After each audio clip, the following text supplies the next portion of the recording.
In the summer of 1972, 10-year-old Liam O'Connor left St. Patrick's Primary School in Ancoats as the factory hooters sounded across industrial Manchester. Less than 2 hours later, he vanished.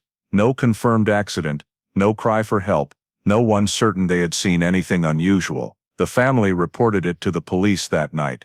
Familiar routes were searched, but all traces dissolved into an unexplained 90-minute void. Years passed, the file went cold. Witnesses changed their stories, and the name Liam O'Connor gradually became a faint line in the archives. Then, more than half a century later, when old case files were digitized, a seemingly harmless administrative detail unexpectedly emerged, enough to force the entire story to be retold from the beginning. Before diving deeper into the story, don't forget to subscribe to the channel and hit the notification bell so you don't miss the latest cases. In the summer of 1972, Ancoats was still a rough part of Manchester, where rows of red brick houses pressed close together, factory chimneys coated the air with a layer of gray dust, and afternoons always carried the smell of hot metal mixed with diesel fumes. Around 4 o'clock, as the hooters sounded from the old textile mills and streams of workers began pouring into the streets, double-decker buses growled slowly along Oldham Road, the late sunshine glinting off grimy windows and the dark tarmac.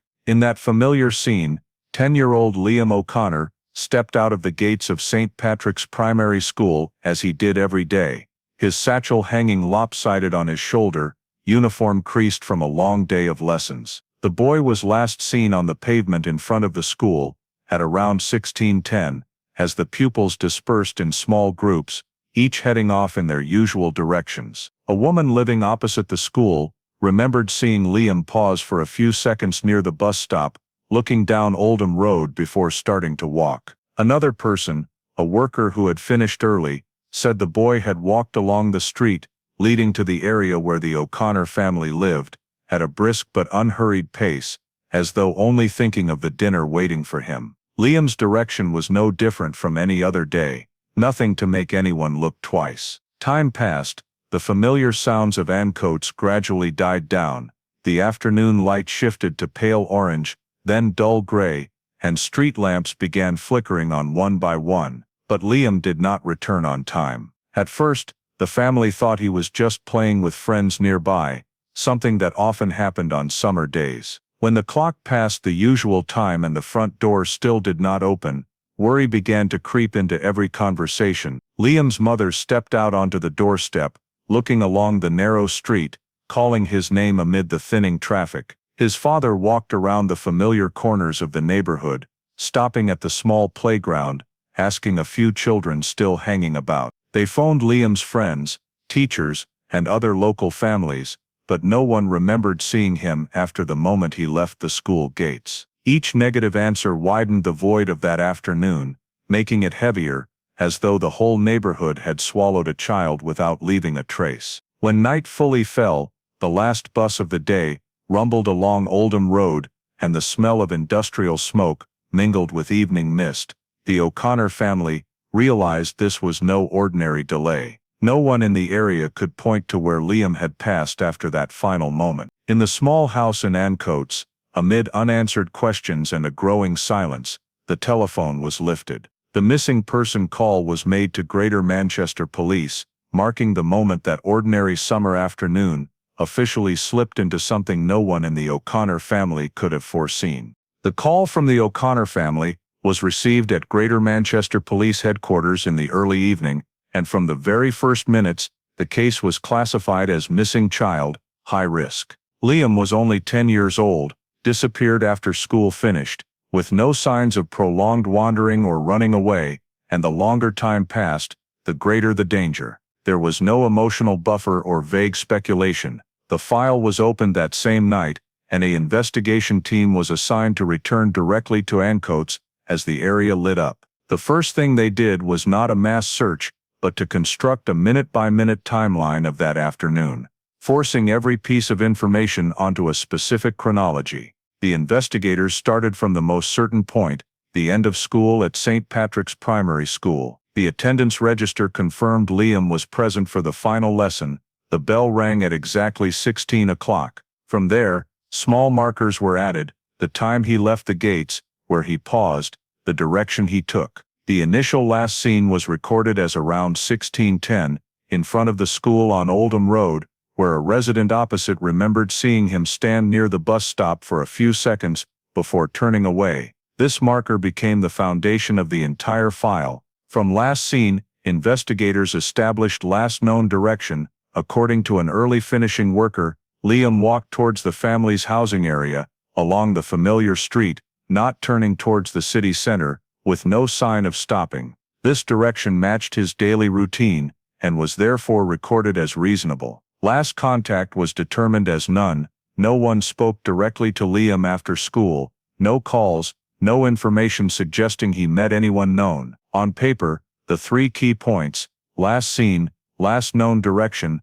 last contact, appeared to align, forming a simple straight line from school to home. But as investigators began piecing together more detailed statements, that simplicity quickly collapsed. The statement from the woman opposite the school, the first to mention the 1610 marker, did not entirely match the recollection of another witness in the same area. A nearby shopkeeper thought he had seen a boy resembling Liam pass his shop near 1620, almost 10 minutes later than the official last seen. Meanwhile, a bus driver on a route through Oldham Road confirmed that around 1615, when the bus stopped for passengers, he saw a boy standing on the pavement near the stop, but could not be sure it was Liam. Three statements, three different times, 1610, 1615, 1620. The differences were only minutes, but in child missing investigations, minutes can completely alter the search radius. If Liam left the school area at 1610,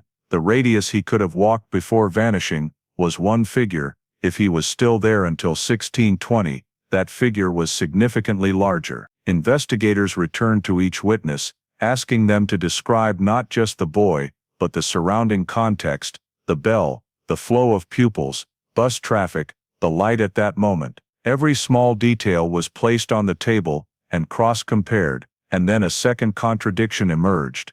The early finishing worker, who claimed Liam walked towards home, said he saw the boy just after 4 o'clock, but could not specify exact minutes. When cross-referenced with his work schedule, investigators realized he had left the factory nearly 15 minutes earlier than usual that day. This opened the possibility that he had seen Liam before the 1610 marker, not after. If so, his statement could not reinforce the last known direction after the last seen, but only an earlier moment. 3 time markers, seemingly only slightly off, began pulling the entire sequence backwards. In the brightly lit office at GMP headquarters, investigators marked the timeline again in red pen, crossing out old assumptions and rewriting the most basic question: at what exact time was Liam truly last seen? If the 1610 marker was wrong, then the entire subsequent direction could be wrong too. Last contact also became more ambiguous,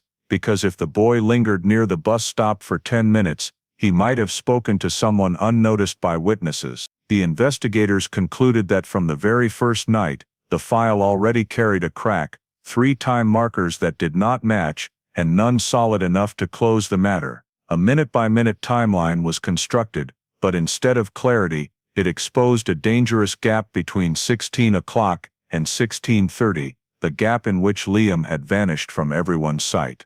When the time gap between 16 o'clock and 1630 had been clearly identified the previous night, Greater Manchester police investigators were forced to take the next decisive step: operational containment. With no absolutely reliable last seen marker, they returned to the safest starting point in any child disappearance: the victim's daily routine. For Liam O'Connor, that routine was the short, familiar route from St. Patrick's Primary School to the family home in Ancoats. Maps of the area were spread out, Oldham Road heavily marked, and Liam's usual path drawn as a main axis. On paper, this choice seemed logical. It was the route he had taken hundreds of times at the same time of day, with no clear reason to deviate. Patrol teams were assigned along this route, starting from the school gates, past the bus stop where Liam had paused, then along small shops, grocers, and side streets leading into the residential area. In the first night, Every door still lit was knocked on. Every shopkeeper questioned again. Every bus driver asked to recall passengers waiting on the pavement. This approach followed what the initial timeline suggested, and in operational logic, it allowed resources to be focused where traces were most likely to be found quickly. However, the more thoroughly they searched Oldham Road towards home, the more investigators encountered an uncomfortable reality. No one could confirm seeing Liam pass after the last recorded time. One shop owner remembered several school children passing, but could not confirm Liam was among them. A bus driver said he stopped near the stop around 16:15, but remembered no specific boy's face. These vague statements added no weight to the initial assumption, but were not strong enough to force a change in search direction. In the context of rapidly passing time and pressure to act, the investigation team decided to concentrate all efforts on the homeward road, treating it as priority one. This decision meant other directions, particularly the opposite way, along Oldham Road towards central Manchester, were relegated to secondary monitoring. In meetings, the possibility that Liam headed east, where off-duty crowds were denser, with more bus stops and alleys leading to old industrial areas, was briefly raised. The argument drew on the very time contradictions already identified. If Liam was still near the bus stop after 16:15, moving against habit was not impossible, but no direct witness confirmed it, and in the file, this hypothesis was quickly judged less likely than him heading straight home. With limited resources in the first night, the team chose not to spread forces thinly. In the minutes, the city center direction was noted briefly, not entirely ruled out, but not immediately actioned. From that point, most operational activity revolved around a single axis. Oldham Road towards the residential area was searched repeatedly, every pavement section lit by torches, every entrance between house rows checked. The unspoken belief was that if Liam met with trouble, traces would be somewhere along this familiar path, but that very consistency began creating a blind spot. By rigidly tying the timeline to one specific direction, the team inadvertently made the already identified ambiguous time period less flexible in operational thinking. The time marker contradictions, instead of opening multiple possibilities, were forced to fit the chosen assumption. As the night wore on with no new discoveries on the priority route, the map on the desk revealed a clear imbalance, one side densely marked with search notes and symbols, the other sparsely dotted with faint lines, representing possibilities not fully pursued. There was no clear sign Liam had walked the entire homeward route, but neither was there enough reason for a complete redirection. In the silence of the Ancoats night, that first decision, to focus on one search direction, and leave others waiting, quietly shaped the entire next phase of the case.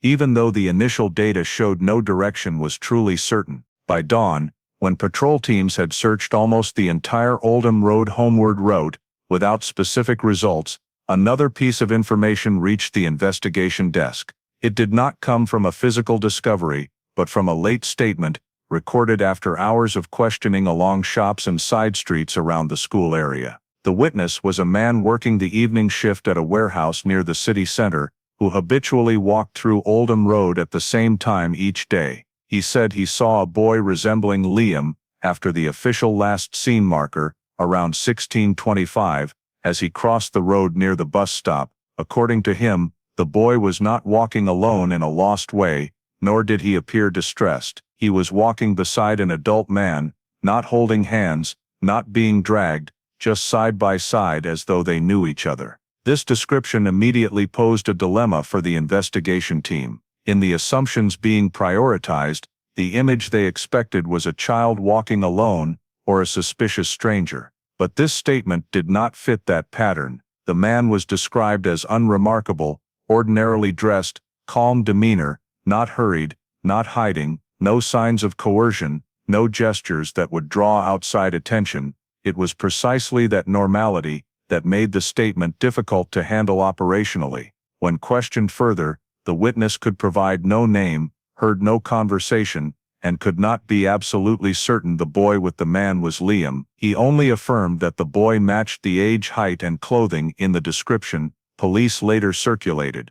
The investigator recorded everything fully, but when cross-referenced with the established timeline, this statement created a major problem. If true, the official last seen at 1610 was no longer the final marker, and the homeward direction might not have happened as assumed. However, instead of forcing a complete reframing of the investigation, the team faced pressure to assess the statement's reliability in the context of the first night. The witness worked evening shifts, was tired, had no direct connection to Liam or the family, and only provided general description. When compared to other statements, vague but consistent with Liam's routine, this one was categorized as not sufficiently certain. Another factor influenced the assessment. The description of the man with Liam did not fit the profile of a potential suspect. No furtive behavior, no attention-grabbing actions, no distinctive features warranting immediate pursuit. In the context of limited resources and rapidly passing time,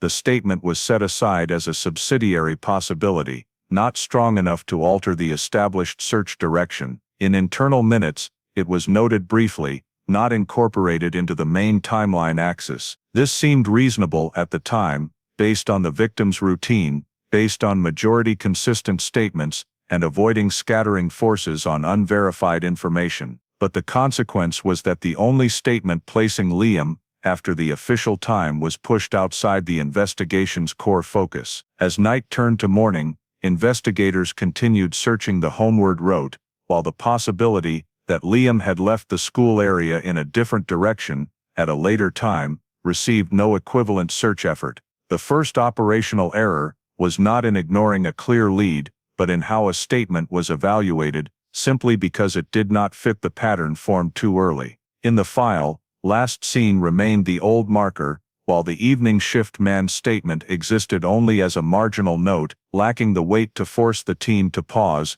and re-ask the fundamental question: had they correctly identified the final moment, Liam O'Connor was truly still within anyone else's sight.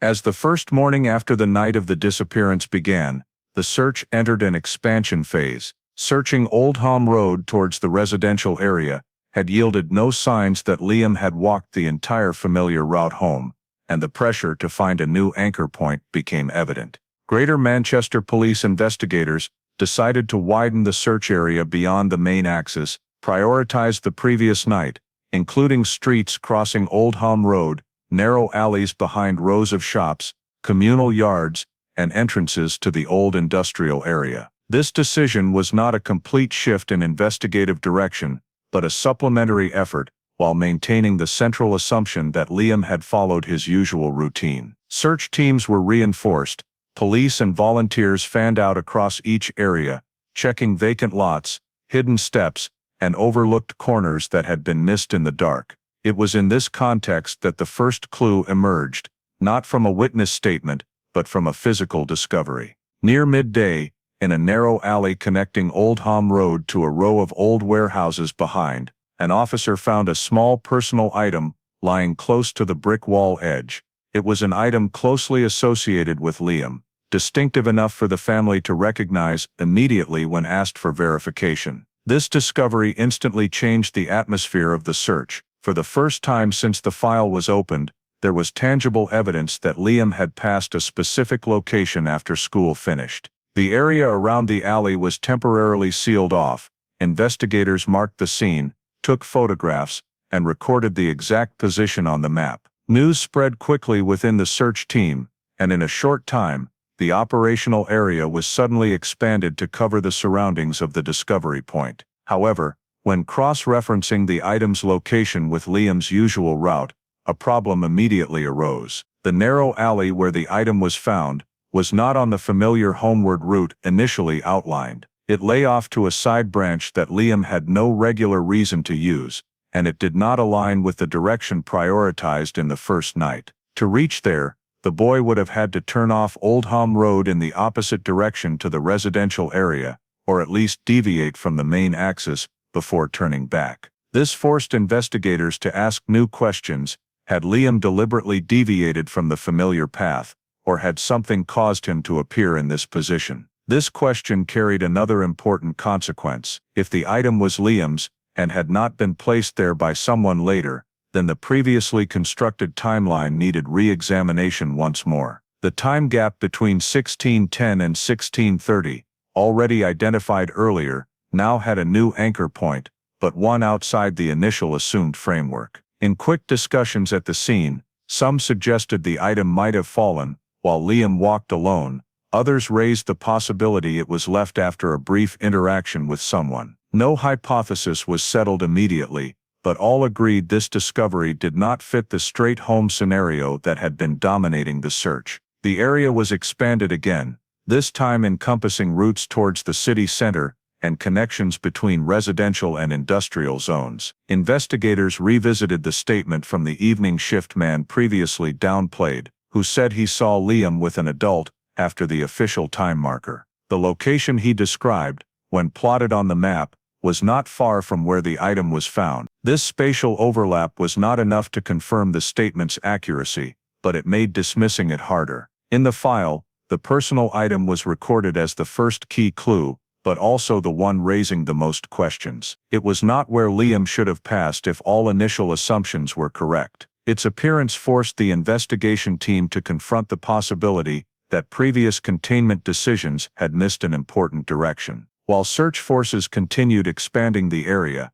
investigators at headquarters began revising the map, adding new marked lines, connecting the item's discovery point to locations previously low priority. The search, previously shaped by a clear axis, now became more dispersed, but also more realistic, reflecting the complexity the initial timeline had suggested. The first clue did not provide a direct answer to where Liam had gone, but it clarified one thing.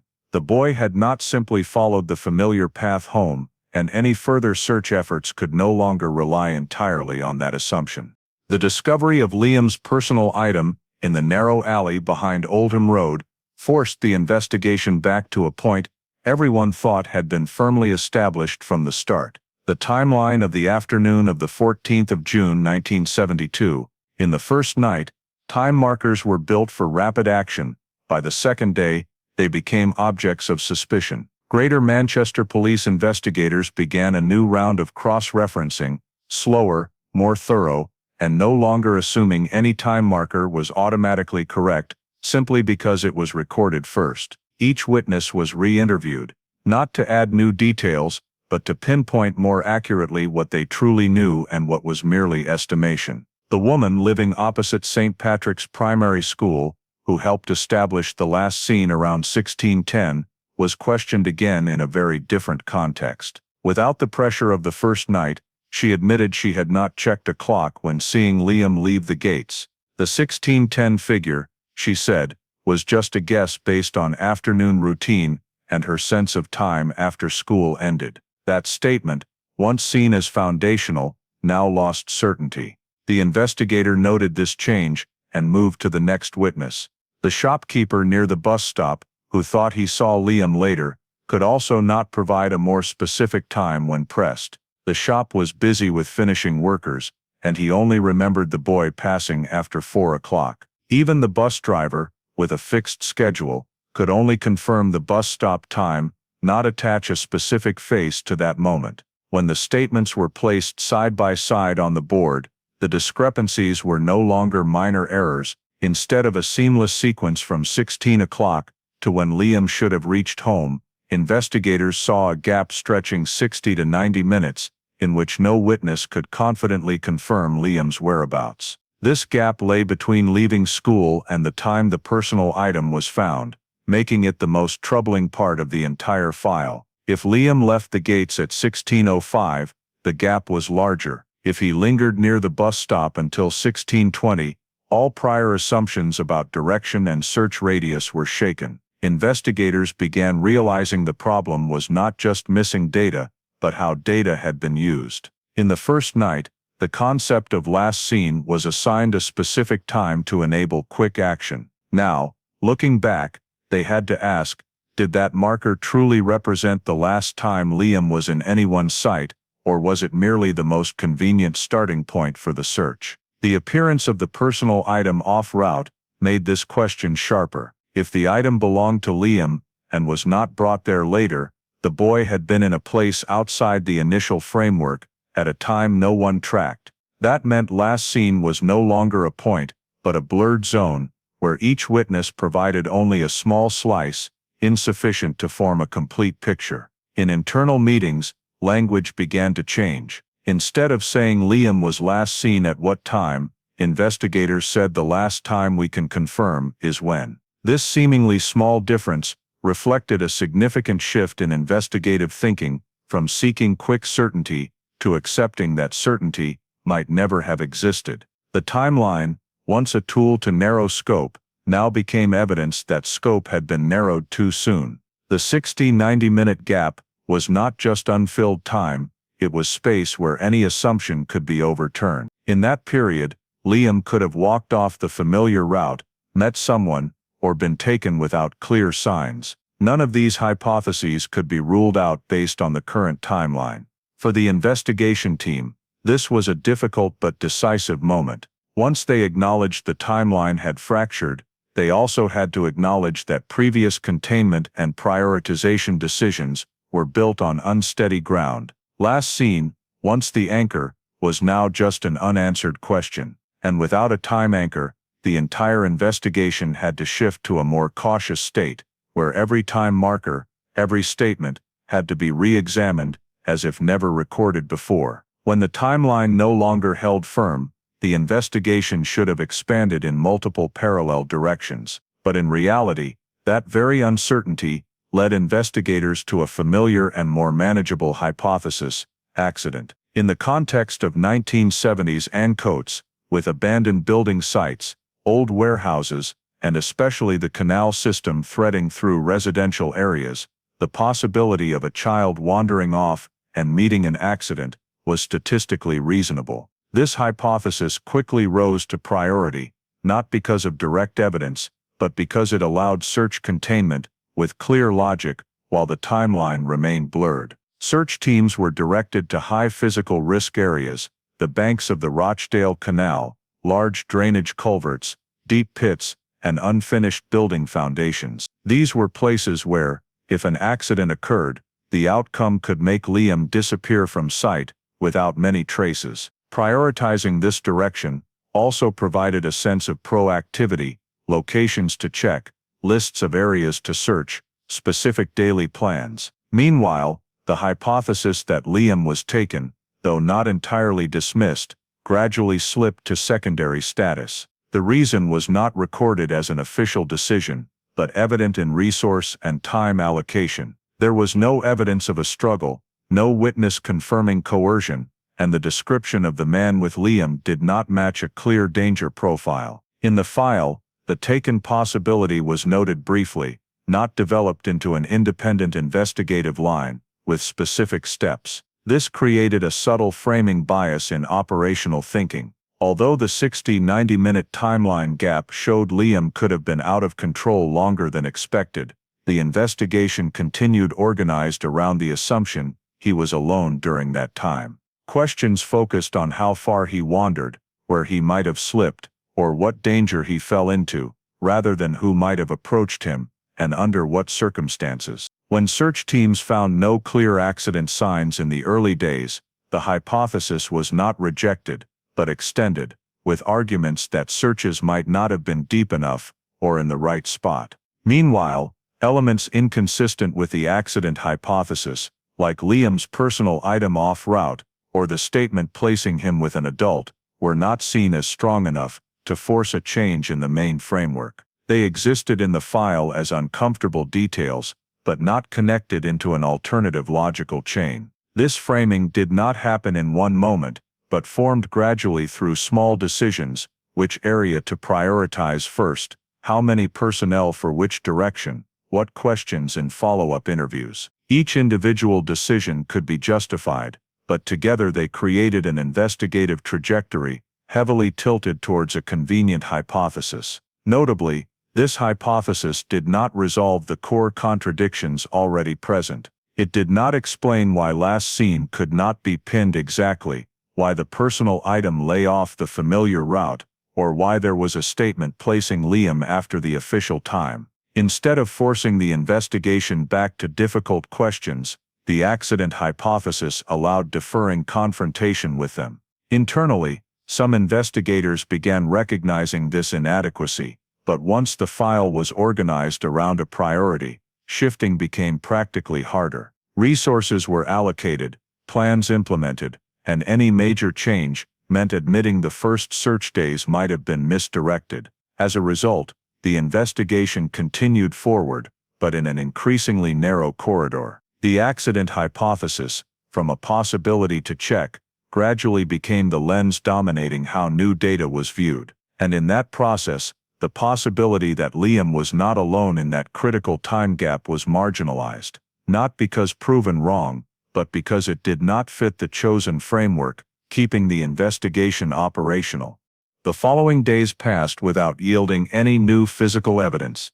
After the search area was expanded around high accident risk zones, every meter of canal bank, every culvert section, every old building foundation had been searched according to procedure. The result was a long list of checked places, but no signs Liam had ever been there. No clothing, no skid marks, no impact signs. Each crossed-off area made the accident hypothesis thinner, but paradoxically, did not immediately highlight a strong alternative. In the file, page count grew, but new content did not. At the same time, witness statement quality began to change. Some people, when re-questioned a second or third time, became more cautious. The shopkeeper, who thought he saw Liam near the bus stop, started saying he might have mistaken another child. The woman opposite the school, already admitting her time was an estimate, now seemed less certain whether the boy she saw was definitely Liam.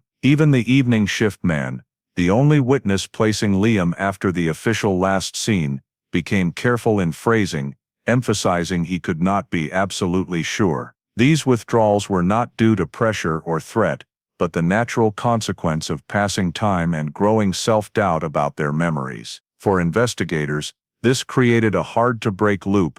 The fewer new leads, the more they relied on old statements, but the more they relied on old statements, the less reliable they became under repeated scrutiny. The file began slowing not from lack of effort, but lack of anchor. Internal meetings grew shorter, focused more on updating no new developments than proposing new directions. Questions once asked urgently in the early days were now repeated in a heavier atmosphere, as if everyone sensed answers might not come soon. Resource allocation also shifted. The number of officers on the search gradually reduced, patrol teams reassigned to other duties, and Liam's missing person investigation moved from high priority to lower monitoring. On paper, the case remained open, but the pace had changed. The timeline contradictions, once a driver for broader thinking, now became a fatiguing factor. No time marker was solid enough to force a full investigative readjustment,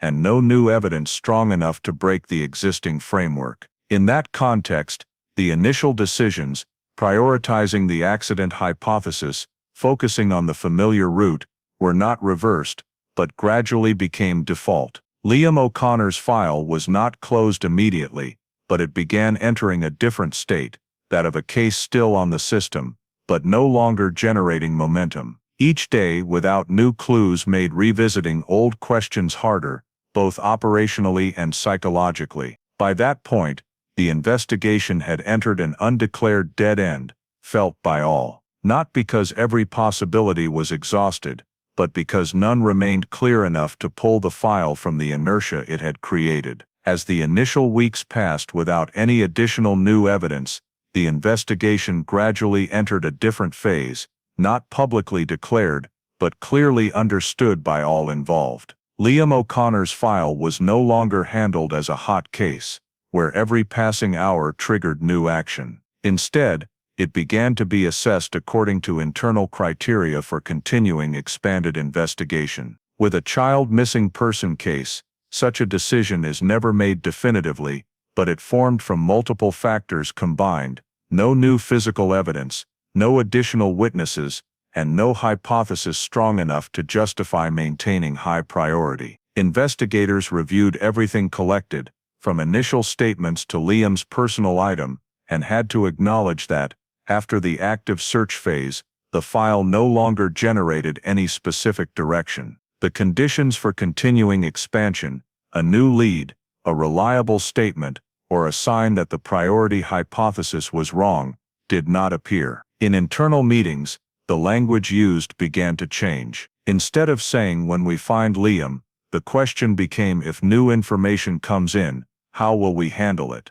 This shift marked an important transition in how the file was viewed. The collected evidence began to be sealed and archived according to procedure. Liam's personal item, once seen as a key clue, was packaged, labeled, and placed in storage along with all related scene reports. Search maps with dense pencil markings were copied, folded, and inserted into the paper file. Witness statements were typed, signed for confirmation, then arranged in chronological order, as if a story had been told completely, even without an ending. This sealing did not mean giving up, but it reflected an operational reality: everything possible with the existing data had been done. When evidence was no longer processed daily, the file began to lose the urgency it had in the first weeks. Some officers were reassigned to other cases, while Liam's file was handed to a smaller unit for periodic monitoring. On the system,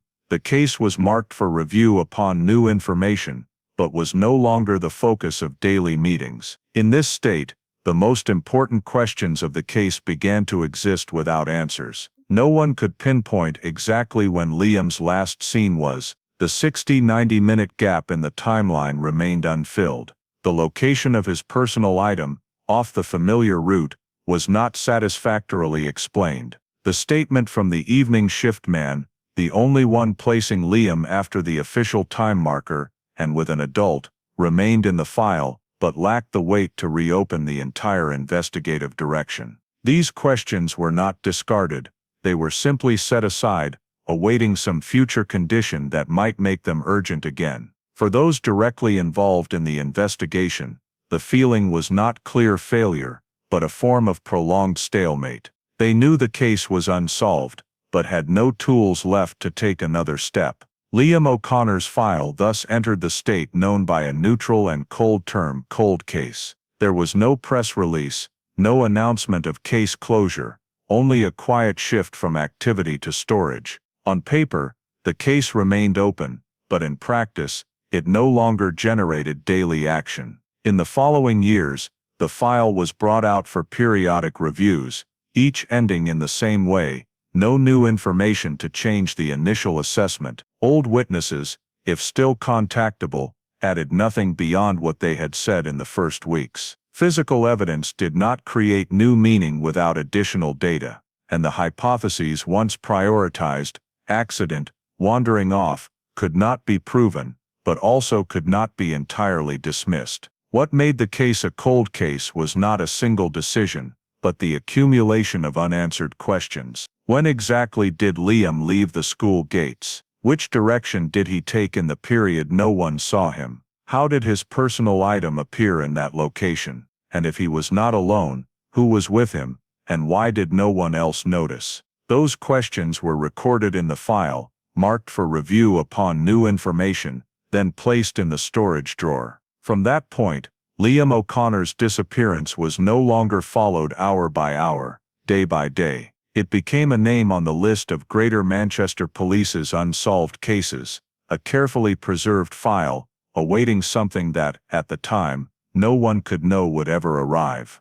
After Liam O'Connor's file was classified as a cold case, it did not disappear entirely from Greater Manchester Police's system, but its presence became sparse and more procedural than action-oriented. In the following years, the file was brought out for scattered reviews, often linked to personnel changes, internal audit programs, or when a new investigator took over the old case archive and decided to revisit unsolved ones. Each time, Liam's file was opened, read from the beginning, timelines reconstructed on paper, and the old questions raised once more, but the results almost never changed. In the 1980s, as investigative methods began to see certain improvements, the file was reviewed in the hope that a fresh perspective might highlight details previously overlooked. Investigators cross-referenced witness statements again, especially the one about Liam possibly appearing after the official last seen marker. However, by then witnesses' memories had begun to fade.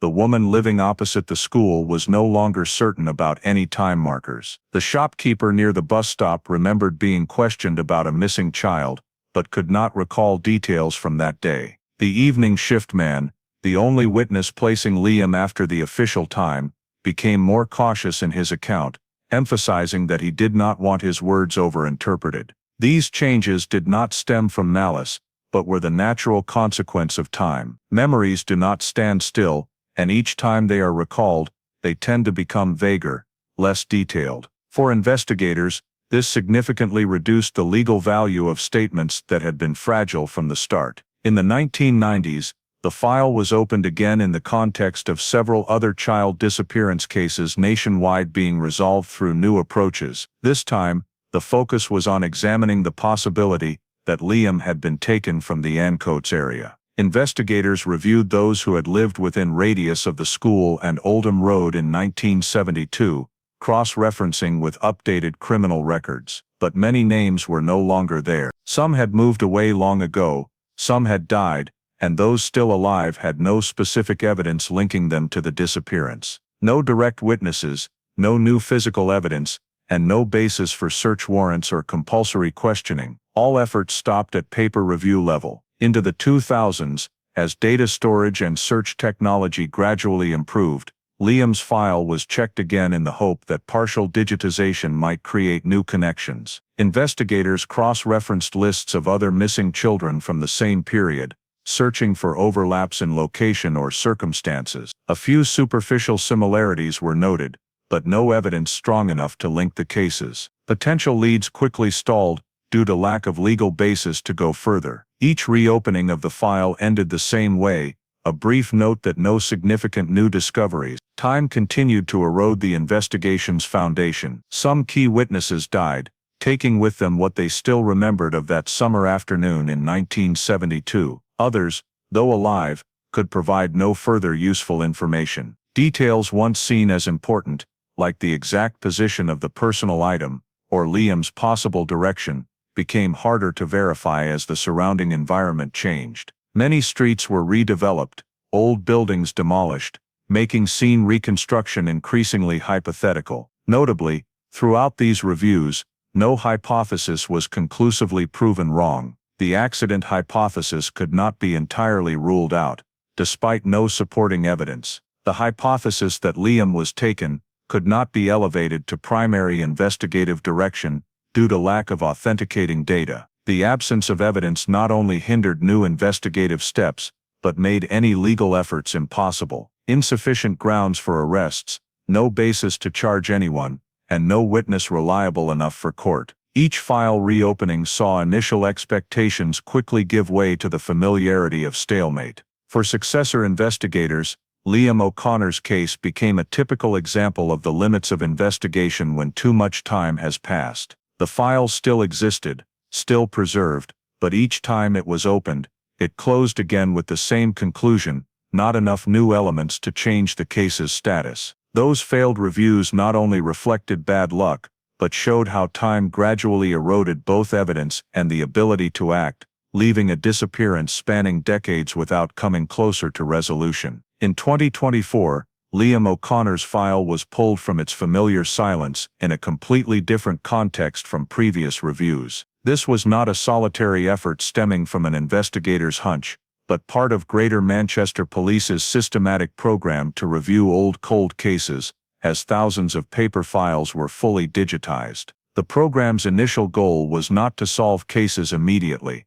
but to standardize data, bringing handwritten reports, search maps, witness statements, and exhibits into one system for querying, comparison, and cross-referencing in ways impossible in previous decades. Liam's file, with all its gaps and contradictions, was placed in the medium priority group, not because of new leads, but due to its long duration and relatively complete documentation compared to many other 1970s disappearances. When digitization was complete, cold case investigators began doing what had previously been nearly impossible, reading the entire file as a cohesive whole, rather than disparate parts opened in separate sessions. Statements once in different folders, separated by years of reviews, now appeared on the same screen. Time markers were entered into the system and automatically sorted, revealing more clearly the overlaps and contradictions present from the early days. In the process, a small detail began to emerge, not new information, but one never properly cross-referenced before. It was a brief note related to a seemingly unrelated administrative transaction, an internal report about a child seen at a medical facility in the Greater Manchester area around the time close to Liam's disappearance. This report had been stored in a subsidiary file, not directly attached to the case, because there was no basis at the time to confirm identity, and it had never been placed alongside the statement about the 60-90-minute gap in Liam's timeline. When data was digitized, the system allowed investigators to ask new questions. Did this report match in time and location with any marker in Liam's file? Previously, such cross-referencing required flipping through hundreds of pages from different archives. Now, it took minutes. The initial results were not conclusive, but enough to make the cold case team pause. The timing in the report did not completely contradict the gap identified since 1972. The location was also not outside the radius Liam could reach if he left Oldham Road in the direction downgraded in priority during the early days. Most importantly, this report had never been directly compared to the evening shift man's statement, the one who said he saw Liam with an adult after the official last seen. Two sources of information, existing independently for over half a century, were now placed side by side in the same analytical framework for the first time. Investigators did not rush to conclusions. They knew the lessons from previous failed reviews. Well, a timing coincidence was not enough to reopen a file in a legal sense. But the difference this time lay in how questions were framed. Instead of asking "what did we miss?" they asked, "is there anything in this file that has never been viewed together?" Digitization did not create new evidence, but it completely changed the approach to old evidence. Pieces of information once isolated in different drawers now began forming intersection points, and at those intersections, new questions appeared. If the 1972 time gap was real, had there been interactions with medical, social, or administrative systems that were not linked to a specific missing person case at the time? If Liam was not alone during that period, had any indirect traces been overlooked because no one thought to look for them? These questions did not bring immediate answers, but they were enough to change the file's status. From a case reviewed periodically, Liam's file began to be seen as one with potential for reactivating in-depth investigation. Cold case investigators compiled a list of documents, once assessed as not directly related, and brought them into cross-referencing scope. There was no press release, no official announcement, but internally at GMP, the case had entered a new phase, not because of a breakthrough lead, but because, for the first time in decades, Liam O'Connor's file was being re-examined with a data structure, allowing questions that previously could not be asked. When the digitization of the files was complete, and the documents that had been scattered began to be placed side by side, Greater Manchester Police's cold case investigation team expanded the scope of review beyond what had traditionally been considered purely criminal investigation. They began delving into a different layer of data, drier but less influenced by subjective speculation: administrative records. These were documents not created to serve a missing person investigation, but existing independently within the city's health, education, and social welfare systems. For many decades, they had never been considered directly relevant to Liam O'Connor's case, simply because no one had reason to place them in the same context. By 2024, when data was standardized and searchable by multiple criteria, an unusual record began to emerge. It was an administrative entry related to a male child received into short-term care in the early 1970s, with incomplete identification information and a disrupted personal history. The record did not bear the name Liam, but neither did it have any other name clear enough to confirm identity. What made it stand out was not the specific content, but what was missing: no full birth certificate, no information about the original legal guardian, and no clear transfer record from another locality. In ordinary cases, such gaps were often explained by children arriving from outside the area, or from particularly urgent circumstances. But when the cold case team cross-referenced the date of the record with the 60-90-minute gap identified in Liam's disappearance, the chronological coincidence became hard to ignore. This administrative record was created not long after the summer of 1972, in the same Greater Manchester area, but with no indication that the child had ever been registered as a missing person case. The investigators continued digging deeper. They reviewed related records for education and health in subsequent years, searching for a seamless data chain, but what they found was an early life identity gap. The child in this administrative record appeared suddenly in the system, then gradually accumulated traces of schooling, medical visits, but with no clear starting point. There was no record showing he had been brought from another city, nor any documentation proving he had been adopted through the standard procedures of that era. For the cold case investigators, this was a worrying sign. In the 1970s, data management systems were not as rigorous as today, but even in that context, the complete absence of original information was rare. The investigation team did not rush to link this record to Liam, but they began formulating a new hypothesis, arising directly from what had already been established. If Liam had not met with an accident in the critical time gap, and if he had not left Greater Manchester immediately, then the possibility that he had entered some administrative system, whether accidentally or intentionally, was no longer far-fetched. This was particularly noteworthy when recalling the statement dismissed in the early days, Liam seen walking with an adult, with no clear signs of coercion. A child in that situation could have been taken to a medical facility, a religious organization, or a form of temporary care without immediately triggering a missing person alert. When the investigators cross-referenced the location of the unusual administrative record with the 1972 search map, they realized it was not outside the radius Liam could reach if he had left Oldham Road in the direction previously downgraded. This proved nothing, but it shifted a foundational assumption that had existed for decades, that if Liam was still alive, he must have left Manchester very early. Instead, the new data suggested a different, more uncomfortable and complex possibility. Liam might have remained in the very city where he was reported missing, but under an identity not linked to his past. The early life identity gap in that administrative record said nothing on its own, but when placed alongside the gaps in the case timeline, it created a troubling resonance. The investigators began re-examining how the system had operated in the early 1970s. They reviewed procedures for receiving children without clear guardians, cases recorded superficially due to social pressures or lack of uniform standards. In that context, a child disappearing from his birth family, but not disappearing from the city, was no longer unimaginable. The difference this time from previous reviews was that no hypothesis was built from pure speculation. Every new question arose from documents that had existed, but had never been viewed together. The unusual administrative record did not prove Liam was alive, but it weakened the assumption that he had left Manchester or died in the early days. It forced the investigation team to reframe the case's core question in a completely new way.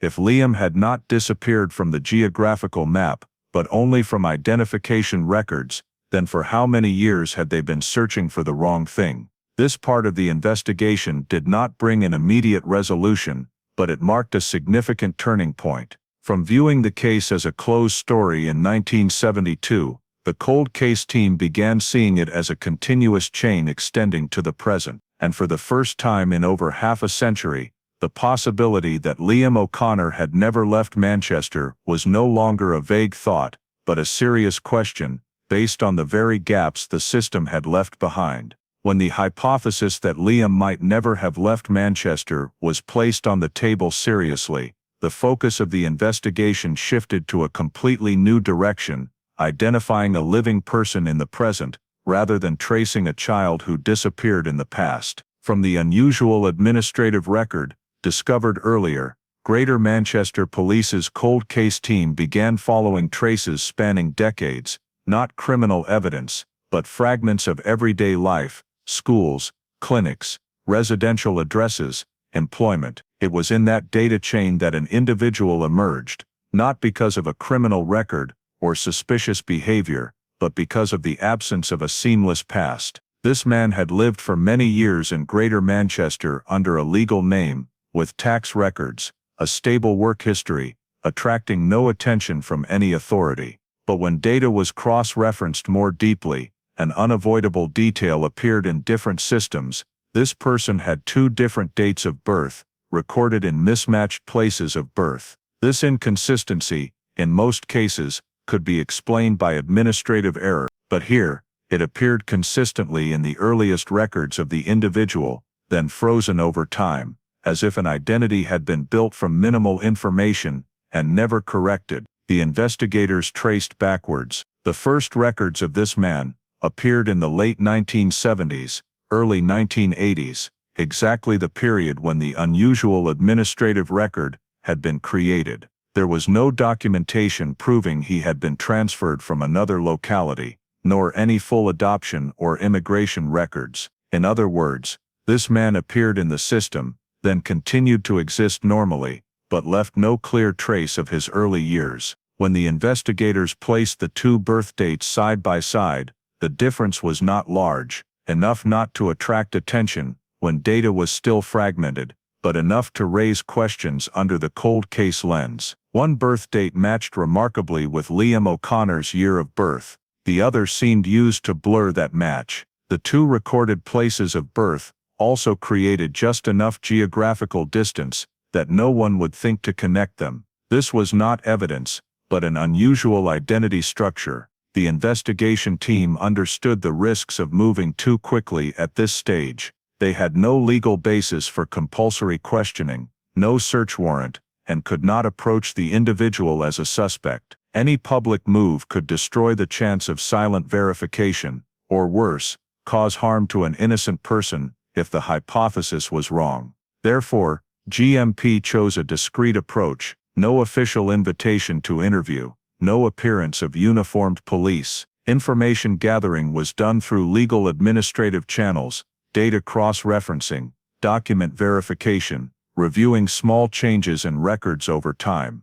The investigators looked for signs of an identity gradually patched over the years, minor edits, late updates, periods with no records. In parallel, they returned to Liam O'Connor's file, for the first time, not just to find clues, but to find what might match this man's life. Estimated adult height, blood group recorded in medical files, even small traits like handedness, all were added to a comparison table, though knowing most were only referential. What made the team particularly cautious was the fact that this man had not lived a reclusive life. He had a family, neighbors, colleagues, and none of them questioned his identity. That made the hypothesis even more uncomfortable. If this really was Liam, then the 10-year-old boy missing in 1972 had not disappeared from society, but had grown up within it, under a different name, unnoticed by anyone. Every next step had to be carefully considered. A single small mistake could close this door forever.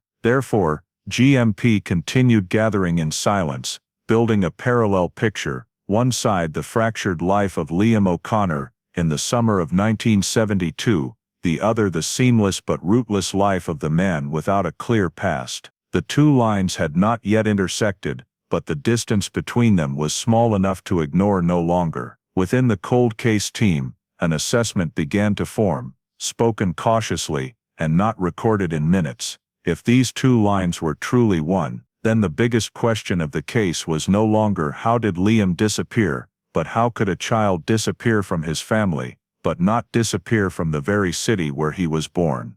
The identification of the man without a clear past proceeded slowly, almost hesitantly, because any rushed step could ruin the entire newly formed investigative direction. After months of silent data collection, Greater Manchester Police's cold case team moved to the crucial phase: identity verification. This was no longer hypothesizing on paper, but a systematic comparison between 2 seemingly separate lives. First came the records. The investigators created a detailed comparison table, placing Liam O'Connor's file alongside all administrative data of the man under review. Date of birth, place of birth, earliest medical records, education history, and gaps without documentation were all marked. The matches did not appear as a single decisive detail, but accumulated gradually through small points.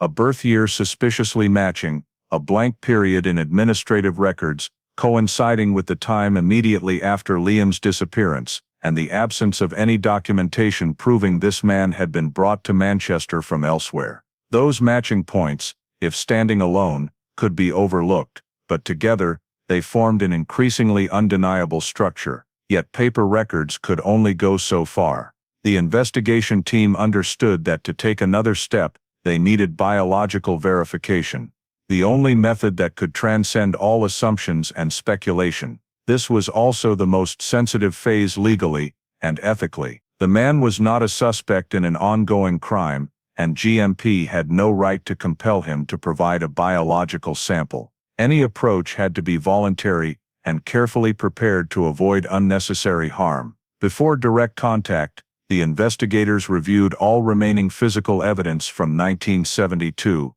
Though DNA technology did not exist then, some indirect biological samples, such as blood group records, Liam's family medical notes, remained sufficient for initial comparison. When placed against this man's medical data, similarities appeared more than expected. No conclusions were rushed, but the match level began exceeding random. After consulting the legal department, GMP decided on a discreet and transparent approach to the man, not with accusations, but with a request for cooperation in a decades-long cold case review. The meeting took place in a neutral setting, without pressure, and what surprised the investigators was his reaction. The man appeared confused, but did not deny the possibility of gaps in his past. He admitted growing up with very little information about his early years, that questions about personal origins had existed, but never been clearly answered. When offered the chance to provide a biological sample to clarify a historical case, he agreed, not because he was certain of the outcome, but because he himself wanted to know the answer. The verification process proceeded step by step, with strict legal oversight. Initial results were not announced immediately, but each time new data was analyzed, the match probability increased. Biological markers did not rule out a link to the O'Connor family. On the contrary, they gradually narrowed the gap between the two identities. The investigators, accustomed to caution, began changing their internal language. Instead of if, they said in the event that. Instead of hypothesis, they said possibility. This language shift reflected a reality, gradually forming the possibility that the man before them was Liam O'Connor was no longer a distant speculation. In parallel with biological verification, the investigation team returned to details once overlooked in the original file. The statement about Liam walking with an adult, the personal item appearing off-route, and the unusual administrative record, all began reconnecting in a new way. If Liam had been placed in temporary care, then grown up under a different identity, the operational errors in the early days were no longer isolated details, but links in the same chain of events. By this point, GMP had made no official statement, but in the small meeting room of the cold case team, where documents spread across the table, one thing had become clear: they were standing on the threshold of a truth that could close a case spanning over half a century. Identity verification was no longer a question of whether there is a match or not, but how to announce this match accurately, humanely and legally. And as the final results were awaited, no one in the team still viewed Liam O'Connor's case as an ordinary cold case. It had become a confrontation between past and present, where each new piece of data not only brought them closer to the truth, but to the moment a lost identity of 52 years could be returned to its rightful place. When the final verification results arrived, they did not come in a dramatic moment like in films, but in the heavy silence of a closed meeting room at Greater Manchester Police Headquarters. Independent biological analyses, conducted to the strictest standards, all converged on the same conclusion. The match level far exceeded any reasonable doubt, enough for GMP to take the step that no one over more than half a century had dared to consider seriously: official confirmation that Liam O'Connor was still alive. This decision was not made hastily. It was the result of multiple rounds of legal, ethical, and operational review, because its consequences went beyond solving a case. reshaping a person's life and the responsibility of an entire system. When the file was updated on the internal system, the case status changed from missing child, cold case to found alive, a seemingly administrative shift, but carrying the weight of 52 years of searching, mistakes, and silence. The notification was carried out in the most cautious and humane way possible. No press, no public announcement. The investigators met directly with the man, whom they now called by the name lost since the summer of 1972, Liam O'Connor. The meeting was not like an interrogation, nor an emotional reunion moment. It was a slow conversation, where the truth was presented step by step, with full evidence and necessary explanations. Liam's reaction was not explosive. He listened, asked questions, then fell silent for a long time. Details of childhood, birth family, the day he disappeared from Ancoats at 10 years old, collided directly with the life he had lived under a different identity. For GMP, this moment emphasized one important thing: finding someone alive after 52 years does not mean everything is immediately healed. It only marks the point where truth begins to replace ambiguity. Immediately after the official confirmation, Liam's file was handled under a completely different procedure. No longer a missing person case awaiting leads,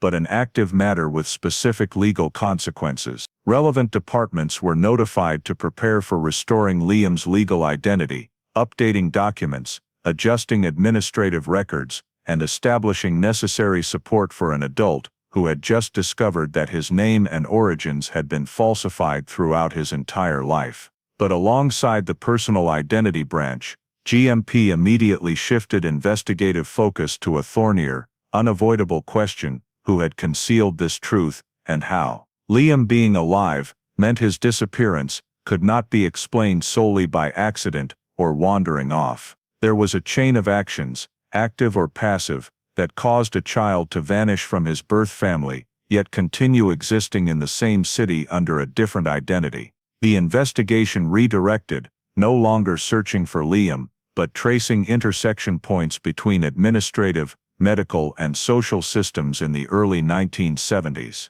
Child reception facilities, temporary care records, organizations authorized to contact children without clear guardians, were all brought under review. The loose procedures of that era, once seen as historical context, now became specific investigative targets: who first created the record for Liam under a different identity, who signed off, and why no mechanism cross-referenced with an ongoing child missing person case in the same area.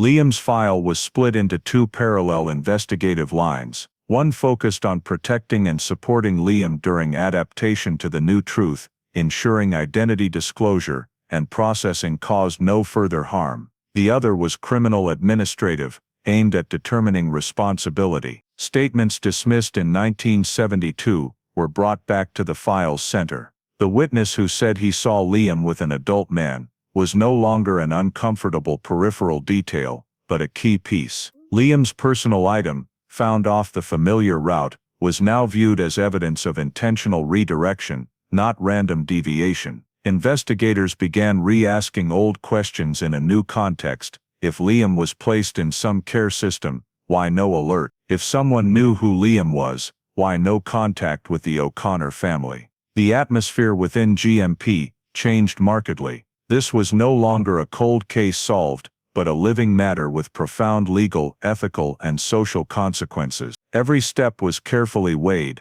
as a mistake now would affect not just investigative outcomes, but Liam's life. The man just returned his real name after over half a century. Confirming Liam alive did not close the story. It forced the story to be retold from the beginning, with a completely different focus. From this point, the case's central question was no longer where did Liam go, but how could a child be erased from his family, yet not erased from society? And in the silence after the file's status changed, a shared realization formed in the investigation team: finding Liam was only the first step. The hardest part, clarifying responsibility and the truth behind 52 years of concealment, was truly just beginning. When Liam O'Connor's identity was confirmed and investigative focus shifted to clarifying responsibility, Greater Manchester Police returned to the starting point of all deviations, the afternoon of the 14th of June 1972. This time, reconstruction was no longer based on assumptions or time pressure, like 52 years earlier, but on an established truth. Liam did not vanish into nothingness. He went somewhere, in a 90-minute gap the system then failed to record properly. Cold case investigators assembled all digitized data, repositioning each time marker on a single timeline, discarding estimated markers and retaining only what could be verified. The result was a very different picture from the timeline that had dominated the investigation for decades. The gap began immediately after school ended. Liam left St. Patrick's Primary School as usual, but instead of heading straight along Oldham Road towards the residential area, new data showed he changed direction. Not random wandering, but a logical redirection, the route towards the city center, where off-duty crowds were dense, where a child could blend into the throng unnoticed. The personal item found off the familiar route now served as the first anchor for the real movement path. From that point, investigators redrew the possible journey, connecting locations downgraded in priority in 1972. When placed together, they formed a logical chain, sufficient for a 10-year-old to travel in the blanked-out time without special transport. More importantly, when the real movement path was reconstructed, the dismissed statement from years ago found its place. The evening shift man, who said he saw Liam with an adult, was no longer an isolated detail. The location he described lay exactly on the new route, and the time he gave matched the middle of the 90-minute blank. This forced investigators to re-examine how that statement had been evaluated, not because it lacked truthfulness, but because it did not fit the convenient hypothesis then. For the first time, the investigation officially acknowledged that the 1972 last scene was not the final moment Liam was seen, but only the final moment believed important. When the new movement path was established, GMP took a more sensitive step, reviewing those who saw but stayed silent. Not everyone was silent out of malice. Some simply thought they saw nothing unusual. A child walking beside an adult, not crying, not dragged, in the 1972 context, was not enough to trigger suspicion. Others, when re-questioned in later reviews, chose to withdraw or blur their memories. Time, fear of involvement, and belief that someone else must have reported it, created a chain of passive silence. When investigators approached surviving witnesses in 2024, many admitted they had seen Liam, or a boy very like Liam, but did not think the information valuable. In that context, they were not asked for detailed descriptions, not asked the right questions, and as the case cooled, they let the memory pass like an ordinary afternoon. Reconstructing the 14th of June 1972 was not aimed at finding a single perpetrator that day. Instead, it exposed how a chain of small decisions, redirecting search, evaluating statements by pattern, and unintentional silence from witnesses, combined to create a massive outcome, a child vanishing from his family, but not from society. The 90-minute gap, once seen as a failure of witness memory, was now recognized as the decisive period where all wrong assumptions converged. For GMP, reconstructing that day held meaning beyond Liam's case. It became a concrete lesson in how an investigation could be led astray simply by framing a hypothesis too early.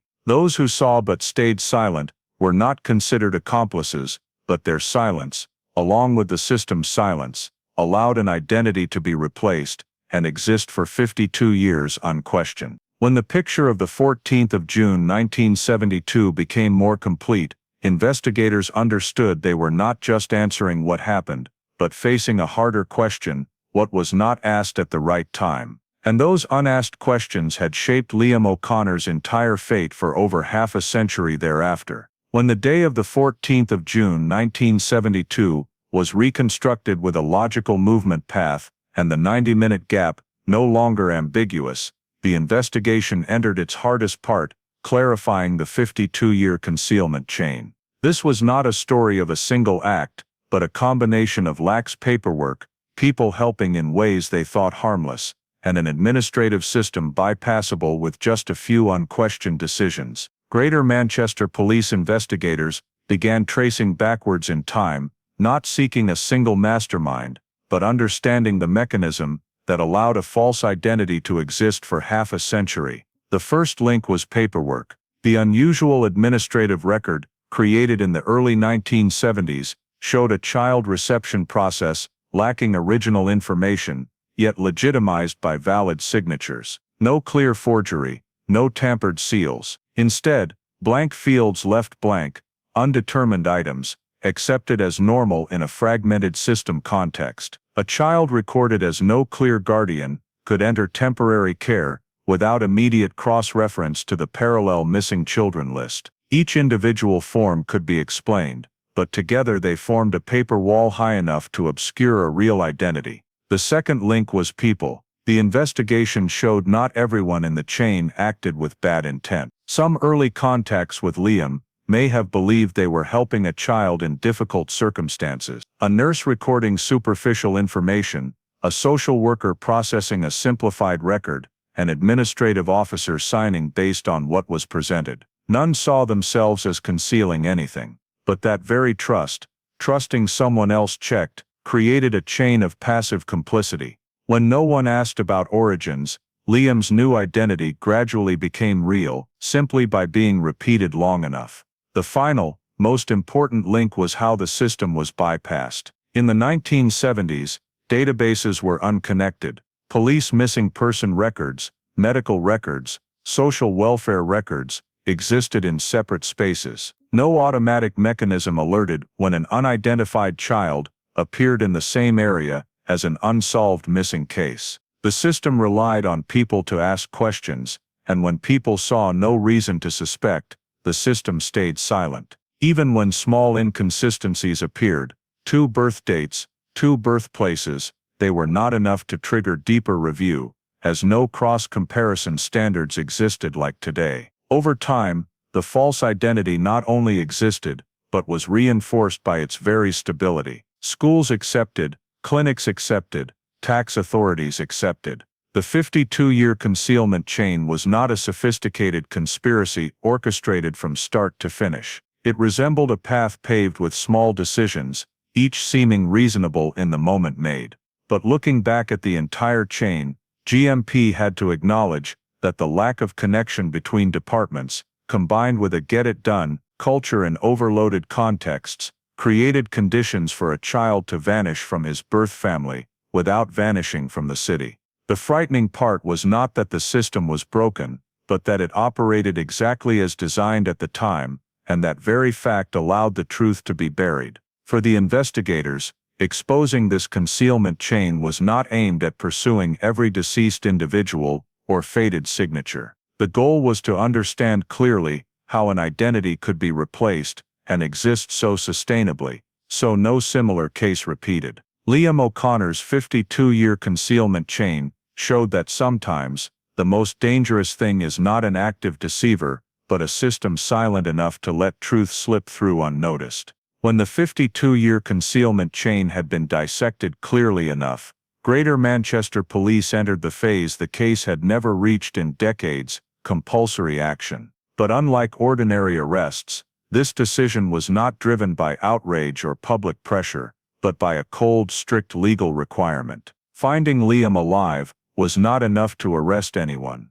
To issue an arrest warrant, GMP had to prove 3 core elements: a criminal act occurred, the act fell within prosecutable jurisdiction, and the targeted person had an active role, not just an unwitting link in a flawed system from that era. The first legal basis was built around concealing and falsifying a minor's identity, an offense defined differently across historical phases, but continuously existing in English law. Crown Prosecution Service prosecutors worked closely with the cold case team, reviewing every document, signature, key administrative decision. The goal was not collective blame, but identifying the concealment chain's starting point, where Liam's real identity was replaced by another, not mere mistake, but conscious decision. Digitized documents from the early 1970s showed a specific individual played a central role in this phase. The person who directly contacted Liam in the decisive period, after the 14th of June 1972, who had authority or influence enough to place him in a care system without triggering cross-reference to the open missing person file. Identifying the primary subject did not happen quickly. Many involved in the concealment chain had died, and GMP had no intent to create a scapegoat for systemic flaws. But among remaining names, one stood out not for high rank, but for recurring traces. That person's name appeared in the early stage of the unusual administrative record, linked to reception decisions, confirmation, and maintaining Liam's new identity in initial years. Investigators discovered this person not only processed the record, but actively adjusted information, explaining gaps with vague notes sufficient to pass surface checks, but not deep cross-referencing. More importantly, this person was still alive, still residing within GMP jurisdiction, and had never been formally questioned about their role. Before seeking an arrest warrant, GMP conducted a series of final verifications. Investigators approached surviving witnesses who contacted this subject in the 1970s, not seeking confessions, but establishing behavior patterns. Statements showed this was not someone working carelessly, but who routinely solved problems, flexibly, willing to bypass procedure, if believing the end result, good for the child.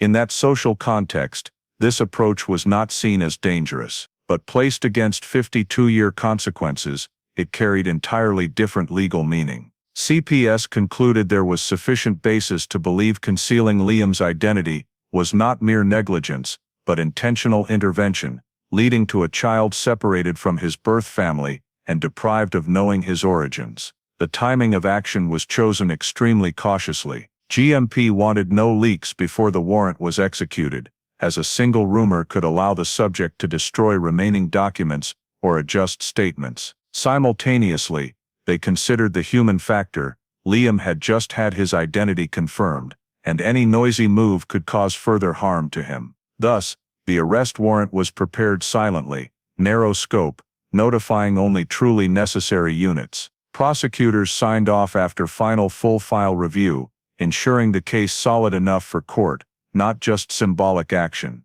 When the moment came, warrant execution was swift and understated. No siren vehicles, no cameras. The subject was approached at residence, clearly informed of arrest reasons, and assured full legal rights. For GMP, this moment carried no sense of victory. It resembled an unavoidable knot, where truth had to shift from file analysis to direct confrontation with personal responsibility. The arrest warrant was not the case's end for Liam O'Connor, but the inevitable consequence of truth established clearly enough to no longer be delayed. Within the investigation team, there was a shared realization for 52 years. This case was shaped by lack of action due to insufficient evidence. Now, with evidence existing, inaction would be unjustifiable. The arrest warrant was issued not just to pursue one individual, but to officially acknowledge what happened to Liam O'Connor was not an unaccountable historical accident. It was the result of human decisions, and thus must be handled by human law. The trial opened not with noisy public curiosity, but in the heavy atmosphere of a case that had gone far beyond the ordinary framework. Before the court, the question was no longer whether Liam O'Connor was still alive, that had been confirmed, but how far legal responsibility for 52 years of concealment could be established in a context where time had eroded evidence. The arguments therefore focused on a single axis, the mechanism. Not a spontaneous criminal moment, but a chain of decisions, paperwork, and intentional acts that caused a child's identity to be replaced and maintained incorrectly for half a century. The prosecution presented the case in a restrained manner, avoiding any emotional language. They produced key documents, the unusual administrative record, created shortly after the 14th of June 1972. The edits and vague notes that allowed a rootless identity to be legitimized, and the systematic absence of mandatory cross-referencing steps with the open missing child file. Each document was placed in its correct position on the timeline, showing not a single error, but a pattern. The prosecution emphasized the active element. Blank fields were not merely overlooked, but left blank with the aim of passing surface checks. Inconsistencies were not merely uncorrected, but maintained to avoid tracing origins. The focus was not on accusing an individual of abduction, but on proving the concealment of a minor's identity with awareness of possible consequences. The defense countered with their strongest weapon, time. They argued that the 1970s context was far different from today. Fragmented systems, loose standards, and decisions made under social pressure could not be judged through the modern lens. Many witnesses had died, memories had faded, and attributing active intent to vague administrative notes was speculation. They stressed that there was no direct evidence. The defendant knew Liam was a reported missing child at the time of processing the record, and that the goal then was stabilizing the child's situation, not concealment. The arguments thus revolved around the confrontation between structural evidence and the erosion of time. The prosecution responded by introducing independent intersection points: the dismissed 1972 statement about Liam walking with an adult, the off-route personal item location, and the early appearance of the new identity in the system, without any legal bridge. Each piece, weak on its own, but layered together, formed a picture showing the system had been bypassed, not randomly, but through specific human choices. The defense countered by pointing out that intent could not be proven beyond reasonable doubt, when standards of the era allowed greater flexibility. The court repeatedly pulled the focus back to the core question: how did the concealment mechanism operate? Who had authority to sign? Who had a duty to cross-reference? Why did inconsistencies persist without triggering review? When the judges sought clarification, investigators presented a paperwork flowchart, showing that just one bottleneck point handled in a certain way allowed the entire downstream system to accept the new identity as fact. The focus was no longer on individual morality, but on legal responsibility for intervening in that mechanism. In the public gallery, Liam was not referred to as a symbol, but as the living consequence of those decisions. The trial avoided letting emotion dominate, but his presence reminded everyone that this was not an academic exercise. When arguments closed, what remained hanging was not the events of 1972, already reconstructed, but the law's answer to a truth arrived late: whether time could fade responsibility, or only clarify the mechanism that allowed truth to be buried for 52 years. When the trial concluded, Liam O'Connor's case was recorded in the judicial system, with a word that for over half a century had never been attached to it: solved. The legal conclusion did not come as an omnipotent verdict that could reverse time, but as a limited yet necessary confirmation.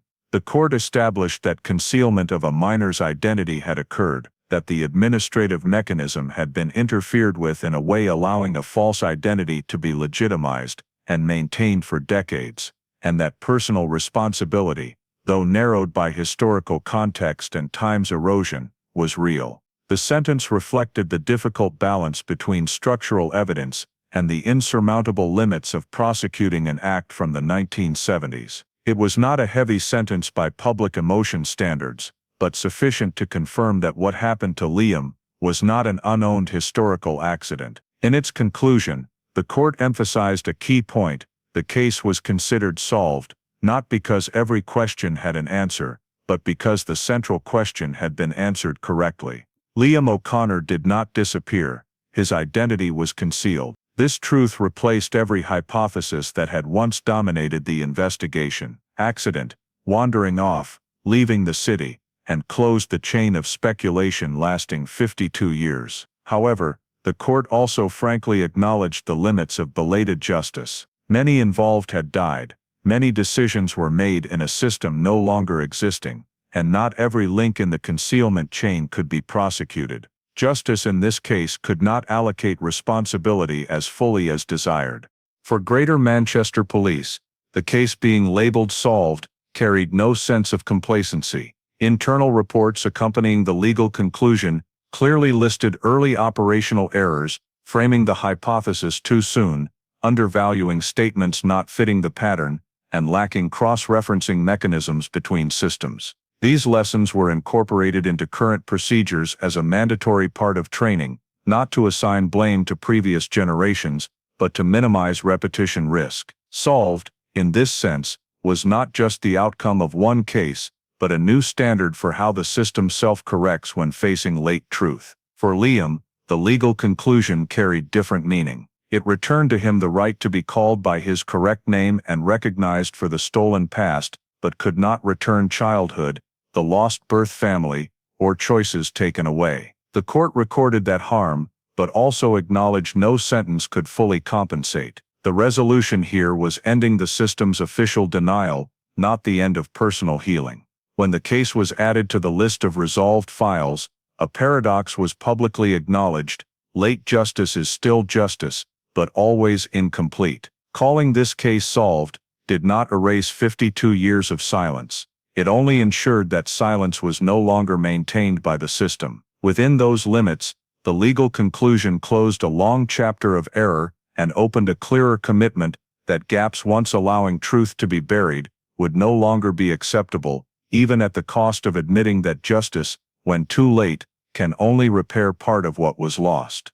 Liam O'Connor's file was closed not with a solemn declaration, but with a series of precise and decisive administrative operations. On Greater Manchester Police's system, the case status changed from solved to closed, accompanied by a brief note describing the legal basis and scope of conclusion. No line mentioned emotion, no wording evaluated morality. Only the completion of a process, identity determination, concealment mechanism clarification, responsibility prosecution, within permitted limits, and updating all related data to prevent the file returning to ambiguous status in future. Returning the name to the file was the final but most important step in that chain. The name Liam O'Connor was placed back at the center, replacing every identifier code, nickname, or temporary label used over 52 years. Related records were standardized to ensure that from this point, no document continued maintaining a parallel identity for the same person. Previous administrative records containing incomplete information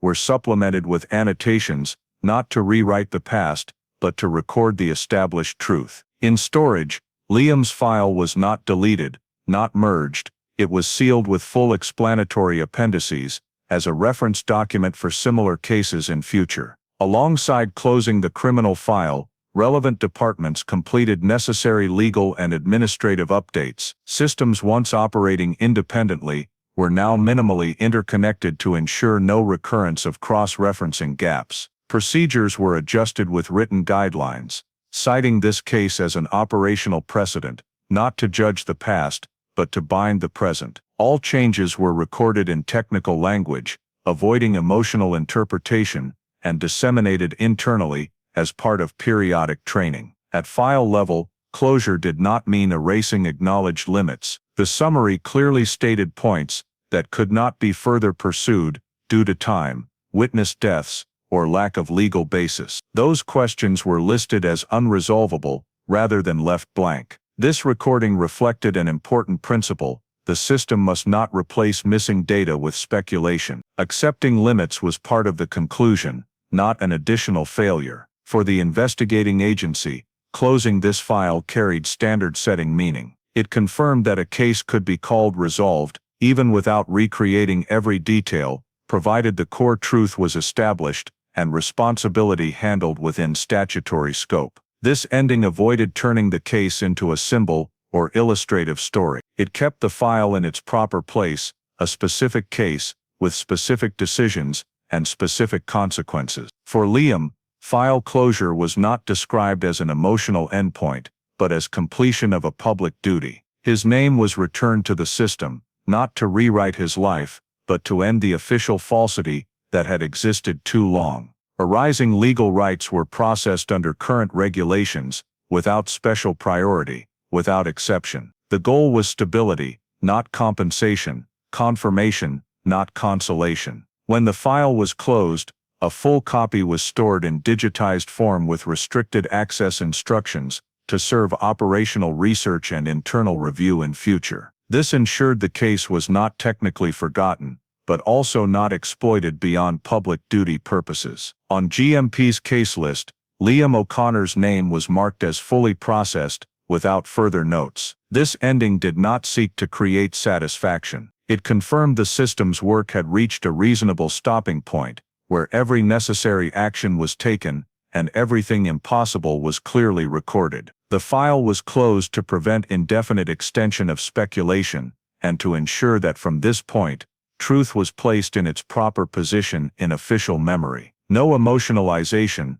no commentary, only a precise administrative conclusion. Liam O'Connor file, closed. The story of Liam O'Connor reminds us that in the United Kingdom today, what protects a child is not just kindness, but procedures and the habit of speaking up at the right time. In 1972, just a 60-90-minute gap after school ended in Ancoats was enough for everything to slip away. The last scene marker framed too early, the evening shift man's statement about Liam walking with an adult undervalued because it looked normal, and Liam's personal item appearing off the familiar Oldham Road route. Those details show a very specific lesson in busy urban life, like Manchester, London, or Birmingham. A scene not looking dangerous can still be the start of risk, and silence of the someone else must have reported kind can have longer consequences than we imagine. Therefore, practical advice is, if you see a child showing signs of being out of rhythm with their situation, walking with an adult,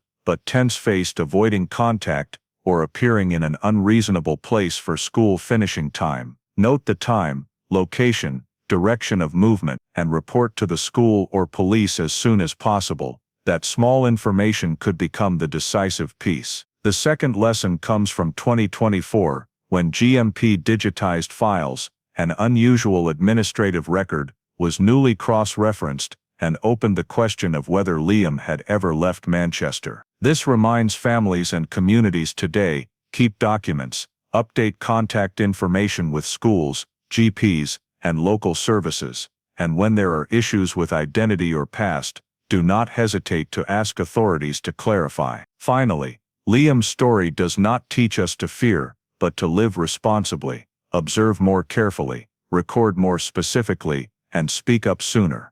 So a 90-minute gap never becomes 52 years. If you value stories told with truth, with files, and with responsibility for what was forgotten for decades, please subscribe to the channel to join us. Thank you for watching to the very end, and see you in the next video, where we continue reopening files thought to be silent forever.